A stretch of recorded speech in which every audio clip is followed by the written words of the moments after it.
Welcome to quick mind techniques.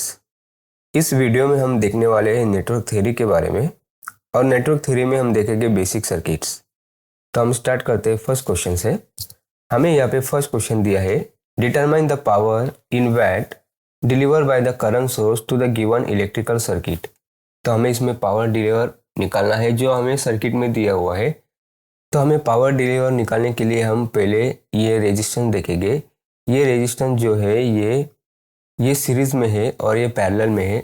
मतलब मैं अभी क्या करता हूँ, यहाँ पे मैं ऐसे स्टार्ट करता हूँ, जैसे ये 6 और ये 4, यहाँ पे मैं लिखता हूँ ये R इक्वल्स टू 6 + 4, ये सीरीज में ये हुआ ये हमें मिला 10 ओम। ठीक है, उसके बाद में ये सब हमें दिया है, ये दो पैरेलल में है, तो मैं ये R2 इसको लिखता हूँ। R2 इक्वल्स टू ये पैरेलल में जो है 3 इंटू मल्टीप्लाई बाई 10 अपॉन 3 + 10। ठीक है, फिर ये 30 अपॉन 13। ठीक है, इसमें हमें क्या करना है, फिर से ये 2 ऐड करना है। ये सीरीज में ये 2 मैंने यहाँ पे ऐड किया, ये है 30 प्लस ये है 26 अपॉन ये है 13। तो हमें यहाँ पे मिलता है 13 + 26, ये है 56 अपॉन 13। ये हमें मिला है R इक्विवेलेंट। ठीक है, तो हमें यहाँ पे पावर डिस्ट्रीब्यूशन निकालना है, तो हम फॉर्मूला यूज़ करेंगे यहाँ पे P = I²R। तो हमें ये R इक्विवेलेंट यहाँ पे मिला है। ये जो R है ये इक्विवेलेंट है, और ये I² हमें दिया है, I दिया है 5। तो ये 5 × 5 ये स्क्वायर है, तो 2 बार मैंने लिया, और इक्विवेलेंट है 56 अपॉन ये है 13। ठीक है, ये है 5 5 ये 25 × 56 अपॉन ये है 13। ठीक है, या तो फिर आप इसको इसे लिख सकते हो 56 × ये 5 25 5 6 30, ये हुआ 280। फिर से एक बार 5 5 2 10 5 8 40 और 0, ये हुआ 1400। ठीक है, आपको ये यहाँ पे मिलेगा।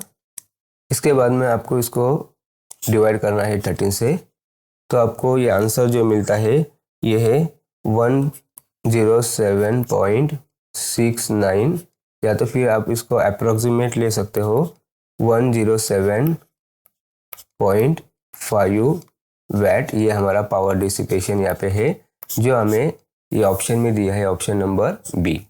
ठीक है, हम नेक्स्ट वन देखते हैं। Determine the power in watt of lamp A and lamp B respectively for the given circuit diagram. हमें यहाँ पे भी एक पावर निकालनी है। अभी ये पावर हम कहाँ पे निकालेंगे, जो लैम्प ए और लैम्प बी हमें ये दिया है, इसमें हम पावर निकालेंगे। तो पावर निकालने के लिए देखो, अब हमें क्या करना है, यहाँ पे हमें करंट देखना पड़ेगा।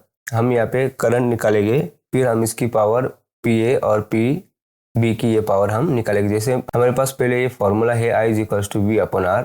ठीक है, तो मैं इसमें हमारे पास वोल्टेज है और ये R है। तो देखो ये जो R है ये सीरीज में है, तो मैं इसको यहाँ पे लिखता हूँ R इक्विवेलेंट। तो R इक्विवेलेंट हमें कितना मिलेगा, ये 10 + 5, ये हमें मिला 15, क्योंकि ये सीरीज में है। तो हमें यहाँ पे वोल्टेज दिया है 40, और जो R इक्विवेलेंट हमें निकाला है ये है 15। तो हमें अभी यहाँ पे क्या मिलेगा, जो ये जाएगा 5 8 40 और ये 5 3 15, 8/3 हमें ये करंट मिला है। तो मैं अभी इसको पॉइंट में निकालने से अच्छा, ठीक है, इतना रहने देता हूँ, मैं आगे देखता हूँ हमें क्या लिखना है। तो फिर यहाँ पे पावर निकालने के लिए हमें करंट मिला और ये रेजिस्टेंस है, तो हमें ये P = I²R, हम ये फॉर्मूला यूज़ करेंगे और आगे देखते हैं क्या मिलता है। जैसे यहाँ पे करंट हमें 8/3 मिला, तो मैं यहाँ पे 8/3 का ये हमें स्क्वायर लेना है, और हमें जो रेजिस्टेंस यहाँ पे मिला है R इक्विवेलेंट। हाँ, अभी हम यहाँ पे R इक्विवेलेंट नहीं लेंगे, क्योंकि हम ये PA के साथ निकाल रहे हैं, तो मैं यहाँ पे सिर्फ 10 लेता हूँ। ठीक है, फिर ये है अभी 8 8 64 और ये 3 3 9 × 10। ठीक है, हमें तो फिर अभी ये पॉइंट में मिलेगा। तो अगर आप इसको सॉल्व करेंगे तो ये आपको 640 अपॉन ये 9, और ये आपको पॉइंट में मैं यहाँ पे लिखता हूँ, पॉइंट में आपको इसका आंसर मिलेगा, ये है 70.756। तो अप्रोक्सीमेट आप इसको क्या लिखोगे, 70.76, ये आपको आंसर मिलेगा। सेम जैसे मैंने ये इस सर्किट के लिए सब कुछ निकाला, वैसे ही इस सर्किट के लिए मैं निकालता हूँ। तो इसके लिए भी हम p is equal to I square R use करेंगे। फिर से हमें यहाँ पे i जो मिला है ये 8/3 इसका स्क्वायर, और यहाँ पे रेजिस्टेंस हमें दिया है ये है 5। तो मैं ये सेम करने वाला हूँ, डायरेक्टली मैं अभी यहाँ पे लिखता हूँ 8 ये 64 और ये 9 और इंटू ये है 5। ठीक है, तो अभी हमें इधर यहाँ पे मिला था 640, तो अगर इसका ये हाफ हम करेंगे तो यहाँ पे क्या मिलेगा हमें, ये 3 ये 2 और 0, ये हमें 64 इंटू 5 से ये मिलेगा, और हम इसे 9 हमें ये सेम यहाँ पे मिलेगा।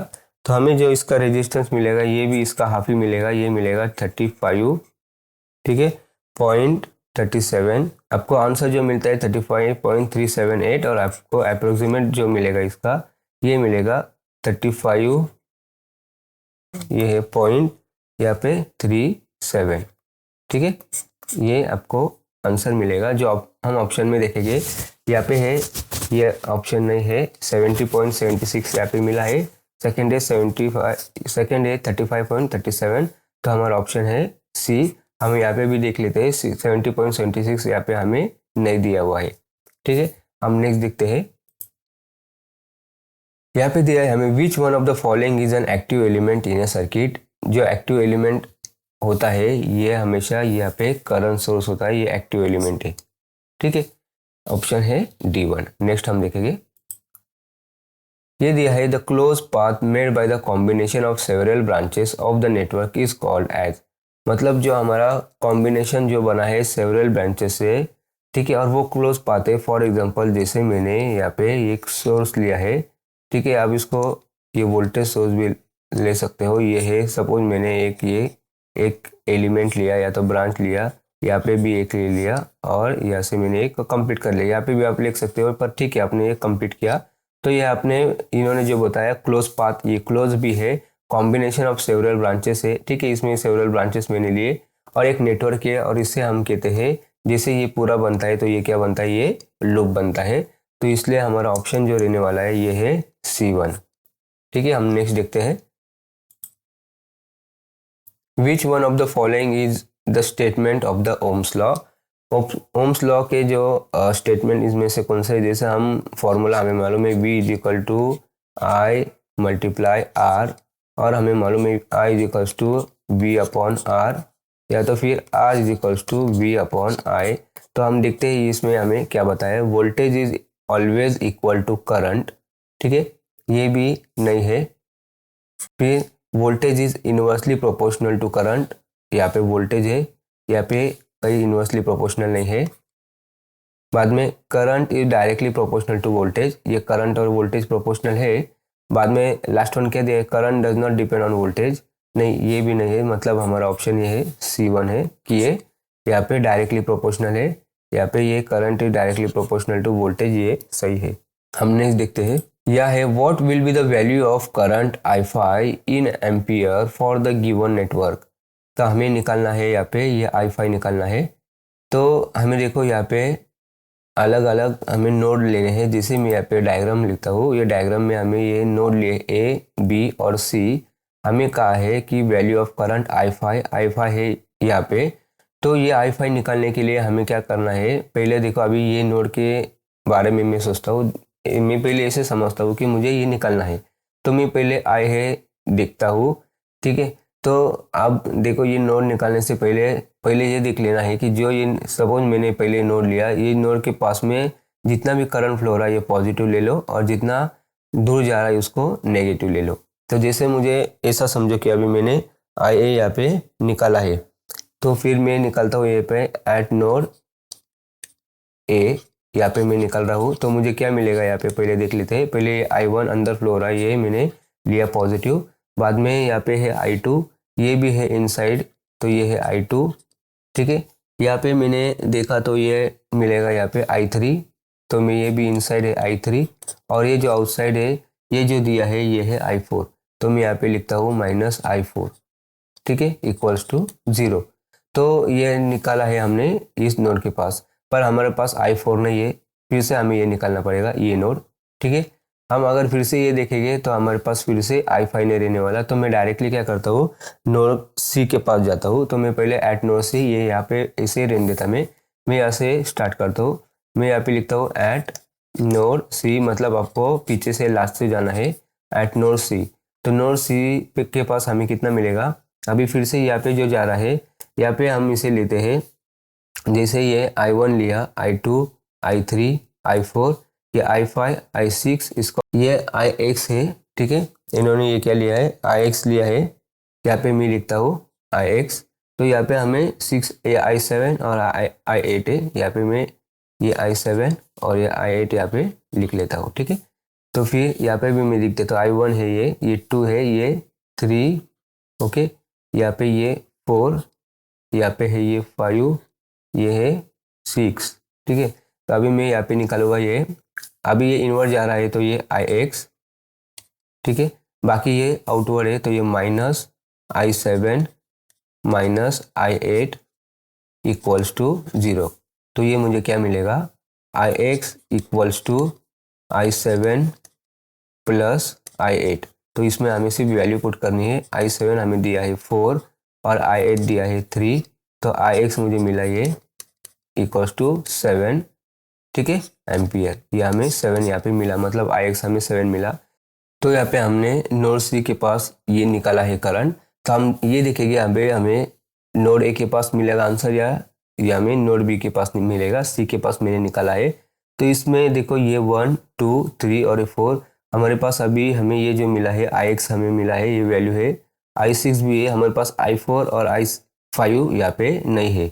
तो ये दोनों भी नहीं है, तो हमें ये नोड बी के पास कुछ भी नहीं मिलेगा। यहाँ पे हम देखते हैं, देखो हमारे पास यहाँ पे नोड ए के पास ये भी वैल्यू है, I2, I1 भी है, I3 भी है और I4 हमें यहाँ से मिलेगी, तो हमें फिर नोड बी के पास मिलेगी। तो हमें यहाँ पे कहाँ पूछा है, I5 मतलब यहाँ पे पूछा है, तो हमें पहले ये निकालना पड़ेगा, फिर हम ये लास्ट वन देखेंगे। जैसे हमारे पास I1 है ये 2 प्लस I2 जो मिला ये है 4 प्लस I3 जो है ये है 5, फिर माइनस I4 हमें यहाँ पे निकालना है इक्वल्स टू 0। I4 में लेके जाता हूँ राइट हैंड साइड के पास, तो मुझे क्या मिलेगा, ये एडिशन यहाँ पे मैं कर लेता हूँ, 4 ये प्लस 5 9 10 और ये 11 माइनस I4 इक्वल्स टू 0। फिर I4 मुझे मिलेगा, I4 is equals to 11 ampere. ये मुझे ये वैल्यू मिली। तो अभी मुझे क्या निकालना है, नोड एट बी। तो मैं यहाँ पे लिखता हूँ एट नोड बी।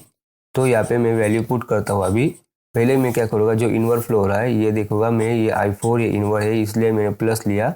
बाद में मेरे पास है I5 या आउटवर्ड है माइनस I5, फिर मेरे पास है IX, ये माइनस IX आउटवर्ड है ये भी, और फिर है मेरे पास I6, ये भी माइनस I6 इक्वल्स टू यहाँ पे 0। तो ये राइट हैंड साइड लेके जाने के बाद मुझे क्या मिलेगा, I4 मुझे यहाँ पे निकालना है I5, तो मैं इसको सिर्फ इस साइड में लेके जाऊँगा। बाकी ये I4 एज इट इज़, फिर माइनस IX, फिर माइनस I6 और इक्वल्स टू I5, ठीक है। अभी मैं वैल्यू पुट करता हूँ। I4 हमें यहाँ पे मिला है 11, ठीक है, माइनस IX हमारे पास कितना है, ये जो हमें यहाँ पे मिला 7, ठीक है। I6 हमारे पास जो है ये 2, ये भी माइनस में है 2, और फिर इज इक्वल्स टू I5, फिर ये 11 माइनस 7 माइनस 2 ये है माइनस 9 इक्वल्स टू I5। फिर मैं यहाँ पे लिखता हूँ I5 is equals to 11 minus 9, यहाँ पे आपको मिलेगा ये 2 एम्पियर। ये आपको फाइनल आंसर मिलेगा जो यहाँ पे दिया है ऑप्शन नंबर ए। तो हम नेक्स्ट देखते हैं। यहाँ पे हमें दिया है what will be the voltage V eight node A. यहाँ पे जो ए नोड है यहाँ पे हमें वोल्टेज निकालना है of the given circuit diagram. Voltage निकालने के लिए हम यहाँ पे नोड एनालिसिस यूज़ करेंगे। अभी नोड एनालिसिस यूज़ करने से पहले हम ये डायरेक्शन चेक कर लेते हैं। ये वोल्टेज सोर्स है, यहाँ से अगर करंट फ्लो होगा तो ये नोड के पास जाएगा, ठीक है। यहाँ पे आउटसाइड आएगा, और यहाँ से फ्लो होगा, ये लेता हूँ, तो ये मैंने इनवर्ड ले लिया है। तो अभी मैं इसको क्या करता हूँ, जैसे मैंने डायरेक्शन ली, I1 I2 ये नोटेशन नहीं देता, मैं डायरेक्टली इसमें सॉल्व करता हूँ। जैसे मैं 12 से स्टार्ट करता हूँ, यहाँ पे मैंने ये 12 लिया है, 12 से ये कहाँ फ्लो होगा, VA के पास, तो 12 माइनस ये है VA, ये ले लिया, रेजिस्टेंस है अपॉन ये है 2, ठीक है। ये पॉजिटिव लिया क्योंकि इनवर्ड है, ये आउटवर्ड है तो नेगेटिव, ये नेगेटिव लिया, ये है VA, और इसके नीचे आएगा ये 1 ओम का रेजिस्टेंस।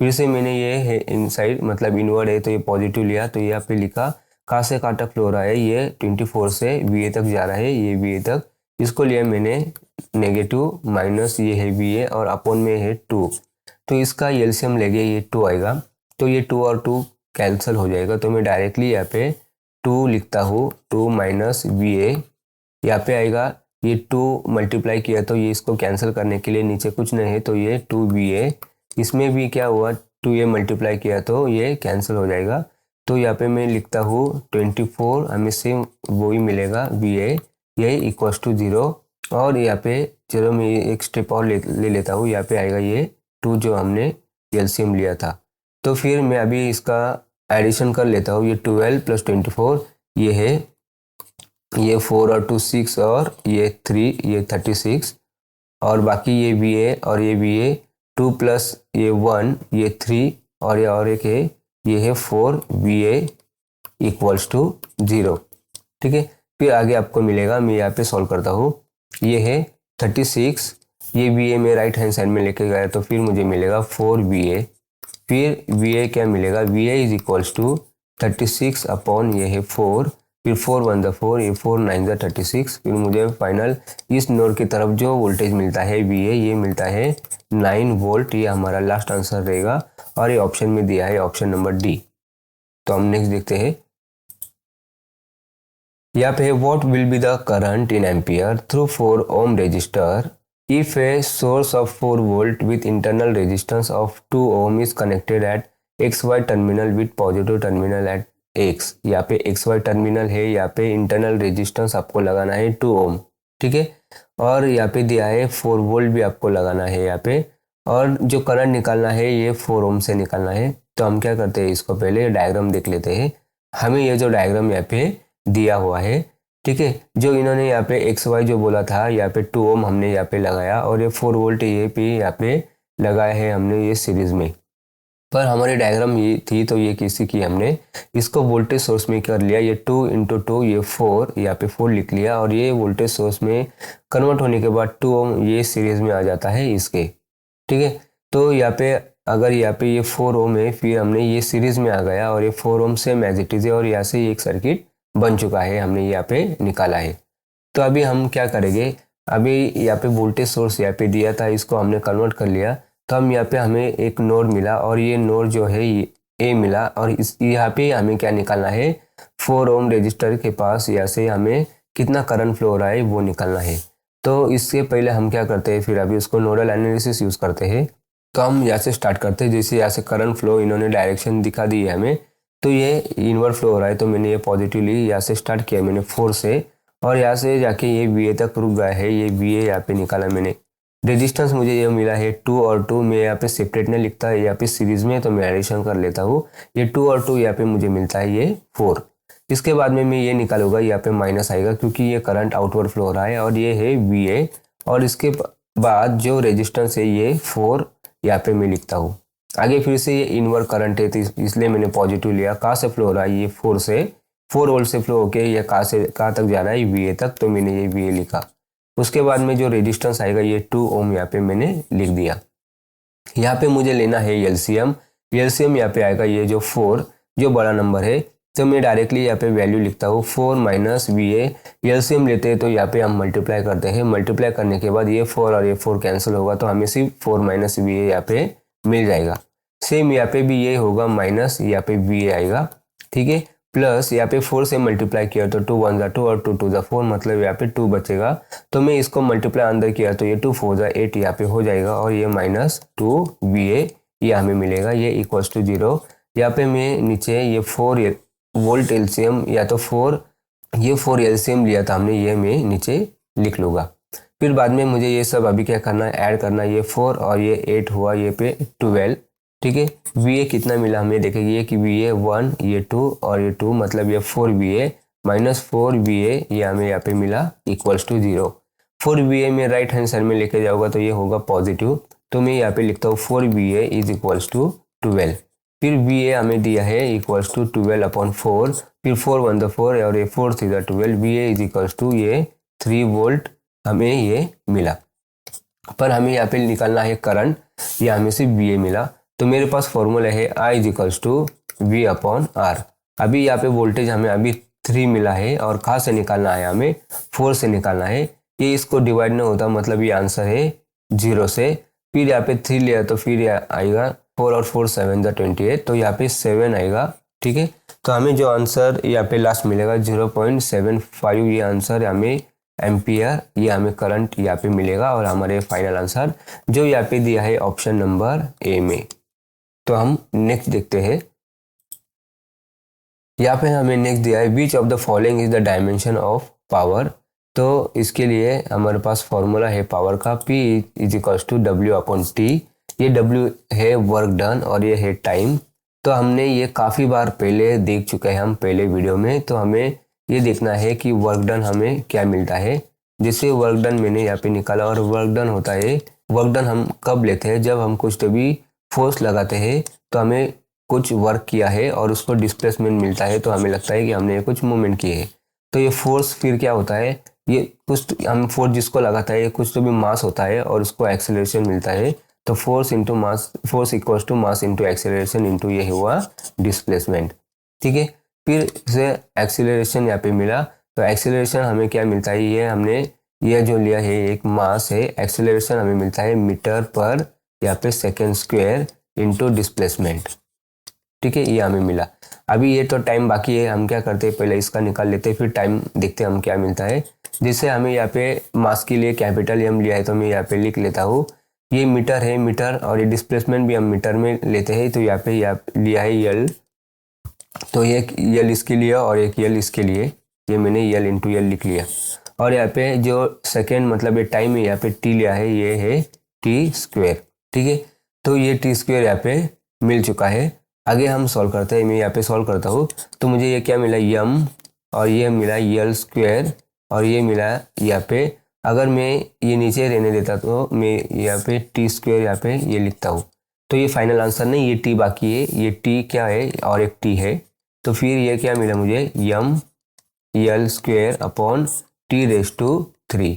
ठीक है, अगर हमें ये देखना है, अगर हमें दिया ये है, या तो टी रेज टू 3 ये ऊपर भी जा सकता है, पर ऊपर जाके माइनस होगा, पर ऑप्शन में क्या है, M L square upon T raise to 3 या तो टी क्यूब, यही होगा शायद, मैं ये चेक कर लेता हूँ। तो हमें ये पावर मिली और ये ऑप्शन में दिया है ऑप्शन नंबर ए। ठीक है, ये हमारा आंसर है। तो हम नेक्स्ट वन देखते हैं। हमें यहाँ पे दिया है a factory runs in 4 shifts of 6 hours each in which it consumes 36 kilowatt, 86 kilowatt, 50 kilowatt and 20 kilowatt in each shift respectively. Calculate the energy in kilowatt hour consumed by the factory per day. तो ये per day के लिए हमें दिया है, और per day में ये इतने किलोवाट एनर्जी लेती है मशीनरी रन करने के लिए। ठीक है, तो ये 4 शिफ्ट में, मतलब दिन में 6 आवर के 4 शिफ्ट है यहाँ पे। ठीक है, फिर ये 4 शिफ्ट 6 4 24, मतलब 24 आवर्स ये कंपनी रन होती है। तो हमें 6 आवर्स के लिए, मतलब ये क्वेश्चन सिंपल इसलिए हुआ है कि इन्होंने जो आवर्स लिए ये सेम 6 आवर्स लिए है। अगर अलग अलग आवर्स लेते तो हमें ये अलग अलग कैलकुलेट करना पड़ता है। जैसे मैं यहाँ पे दिखाता हूँ, हमें पहले क्या दिया है 36 में, पहले यहाँ पे पावर लेता हूँ, ये है पावर, यहाँ पे ये पावर लिया मैंने। ठीक है, ये 36 प्लस इसको हम ऐड करेंगे। ठीक है, 86 प्लस 50 प्लस 20, इसको हमने ऐड क्यों किया, क्योंकि सबको 6 आवर्स कॉमन है। अगर इसको अलग आवर्स होते तो ये सब हमें अलग कैलकुलेट करने पड़ते जैसे टाइम के हिसाब से, पर सबके लिए टाइम सेम ही है तो हम इसको ऐड करके एक ही टाइम लगाएंगे। अगर अलग टाइम होगा तो देखते हम क्या करना पड़ता। जो यहाँ पे मैं अभी लिखता हूँ, ये 0, ये 6 और 6 ये है 12। ठीक है, बाद में ये 1 सपोज मैंने कैरी लिया, फिर 5 और 2 ये 7, 7 और 7 14 और 1 15, 15 और 3 16 17 18 और 1 19, ये 192 मुझे यहाँ पे मिला। तो मैं क्या करता हूँ, ये मुझे वैटेज ये किलो वैट में ये मिला। ठीक है, तो मुझे सिर्फ 192 को यहाँ पे टाइम से मल्टीप्लाई करना है। यहाँ पे ये 6 दिया है, तो यहाँ पे मैं 192 इंटू 6 निकालूंगा तो मुझे आंसर क्या मिलेगा, 1152। ठीक है, ये मिलेगा मुझे किलो वैट आवर में। ये मुझे जिसे आप निकाल सकते हो 192 इंटू 6, ये 06 6 9 ये 54, ये 12, ये 2 5, 5, 6 और 5 ये 11, 1152 हमें यहाँ पे मिलेगा, ये फाइनल आंसर। ठीक है, अब देखो अगर इन्होंने अगर हमें अलग टाइम दिया होता तो मैंने क्या किया होता, फिर सपोज फर्स्ट शिफ्ट के लिए मैं थोड़ा सा यहाँ पे लिखा हूँ, मैंने मुझे दिया 2 आवर, सेकेंड शिफ्ट के लिए दिया होता मुझे 4 आवर, फिर मुझे दिया होता है यहाँ पे 5 आवर, और फिर दिया होता मुझे 6 आवर सपोज। तो सबके लिए मुझे क्या करना पड़ता था, जैसे मुझे पहले वेट दिया है या फिर 36 इंटू 2 में यहाँ पे ये लेता, फिर से बाद में दिया होता 86 के लिए फिर ये 4 आवर्स, मतलब मुझे अलग अलग टाइम के लिए जो वेटेज दिया उसको मल्टीप्लाई करके हमें आंसर निकालना पड़ता और फिर एडिशन करने पड़ता। पर यहाँ पे इक्वल टाइम है इसलिए मैंने पहले एडिशन कर ली और डायरेक्टली सेम टाइम होने की वजह से मैंने लास्ट में उसको मल्टीप्लाई कर लिया। या तो फिर अलग टाइम होगा तो आपको पहले मल्टीप्लाई करना पड़ेगा, फिर उसको आपको ऐड करना पड़ेगा। ठीक है, अभी हम यहाँ पे रुकते हैं और फिर मिलते हैं नेक्स्ट वीडियो में कुछ नए कंसेप्ट के साथ।